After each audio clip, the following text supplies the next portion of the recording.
வணக்கம் நண்பர்களே. இந்த வீடியோ பார்க்குற அனைவருக்கும் நன்றி.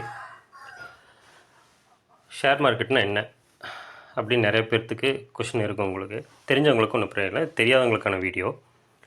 ஷேர் மார்க்கெட்னா என்ன அப்படிங்கிறது தெளிவாக இந்த வீடியோவில் பார்க்கலாம். ஃபஸ்ட்டு இப்போ ஒரு XYZ அப்படின்னு ஒரு கம்பெனி இருக்குதுன்னு வச்சுக்கோங்களேன். அந்த கம்பெனிக்கு தொடங்குறதுக்கு ஒரு 100 கோடி ரூபாய் தேவைப்படுது. அப்போது அவங்க என்ன பண்ணுவாங்கன்னா, ஷேர் அனௌன்ஸ் பண்ணிடலாம் அப்படின்னு சொல்லிட்டு முடிவு பண்ணுவாங்க. அப்போது 55% அவங்களோட கஸ்டடியில் வச்சுட்டு 45% ஷேர் அனௌன்ஸ் பண்ணிடுவாங்க.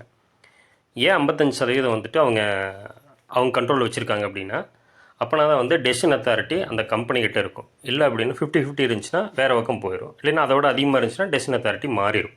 அதுக்காக அப்போ அந்த XYZ கம்பெனி என்ன பண்ணும் அப்படின்னா, 45 கோடி ரூபாய்க்கு ஒரு ஷேர் 1000 ரூபா அப்படிங்கிற மாதிரி 4.5 லட்சம் ஷேரை இஷ்யூ பண்ணுவாங்க. இந்த 4.5 லட்சம் ஷேரை டைரெக்டாக நம்ம கஸ்டமர்கிட்ட டெலிவரி பண்ண முடியாது, ஃபண்டை சோர்ஸ் பண்ண முடியாது. அதுக்காக என்ன பண்ணுவாங்க அப்படின்னா, இவங்க XYZ கம்பெனி செபிகிட்ட ரெஜிஸ்டர் பண்ணுவாங்க. அதுக்கு நிறையா ஃபார்மாலிட்டி இருக்குது, நிறையா ப்ரொசீஜர் இருக்குது. அதுக்கு செபியில் ரெஜிஸ்டர் பண்ணுவாங்க. எதுக்கு ரெஜிஸ்டர் பண்ணுறோம் அப்படின்னா, இந்த கம்பெனி ஏமாற்றிட்டு போயிடக்கூடாது அப்படிங்கிறக்காக செபியில் வச்சுருப்பாங்க. அந்த செபி பிளாட்ஃபார்முக்கு ஒரு ரைட்ஸ் கொடுக்கும். அந்த பிளாட்ஃபார்ம் மூலிமா நம்ம ட்ரேட் பண்ணுவோம். பிளாட்ஃபார்முக்கு ப்ரோக்கரேஜ் இன்கம்மாக வரும். இதில் 2 டைப் ஆஃப் ரிட்டர்ன்ஸ் இருக்குது. ஒன்று டிவிடெண்ட்டு, இன்னொன்று ஷேர் ப்ரைஸ். டிவிடெண்ட் அப்படிங்கிறது அந்த கம்பெனியாக பார்த்து நம்மளுக்கு தர்ற ப்ராஃபிட்டு வர சமயத்தில் ப்ராஃபிட் தரும், லாஸ்னால் லாஸ்ன்னு சொல்லுவேன். இன்கேஸ் அது ப்ராஃபிட் வர சமயத்து கூட லாஸ் கணக்கு காட்டி நம்மளுக்கு கொடுக்காம கூட விடலாம். அது அவங்களோட இது. அதனால் ப்ராஃபிட் ஸ்டாண்டர்டு கிடையாது அது. அப்புறம் ஷேர் ப்ரைஸ் அப்படிங்கிறது, ஒரு ஷேர் இப்போ 1000 ரூபாய்க்கு நீங்கள் வாங்கியிருக்கீங்க அப்படின்னா, அந்த ஷேர் ப்ரைஸ் ஒரு 1200 ரூபா அப்படின்னு போச்சுன்னா உங்களுக்கு ப்ராஃபிட்டு. எவ்வளோ ஷேர்ஸ் வாங்கியிருக்கு அதே மாதிரி. அப்போ அதே மாதிரி 1000 ரூபாயிலேருந்து கீழே ஒரு 800 ரூபா வந்துருச்சு நீங்கள் வாங்கின ஷேர்ஸ் அப்படின்னா, அது லாஸ் கிடையாது. ஃப்யூச்சரில் உங்களுக்கு இன்க்ரீஸ் ஆகும். அது அப்படியே வச்சுருக்கலாம்.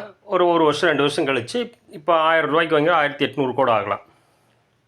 இது எல்லாமே செபியோட கண்ட்ரோலில் வர்றது. கம்பெனி, பிளாட்ஃபார்மு, அந்த ட்ரேடர், நம்ம ட்ரேட் பண்ணுறோம் இல்லையா, ட்ரேடரு, இவங்க எல்லாமே எல்லாத்துக்கும் ரூல்ஸ் அண்ட் ரெகுலேஷன் ஃபார்ம் பண்ணுறது யாருன்னா செபி மட்டும்தான் பண்ணும்.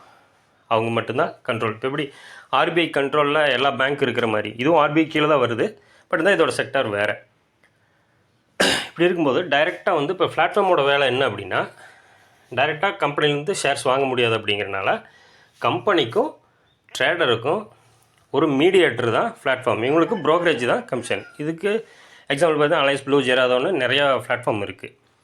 நெக்ஸ்ட் வீடியோவில் NSEனா என்ன, BSEனா என்ன அப்படிங்கிறத நெக்ஸ்ட் வீடியோவில் பார்க்கலாம்.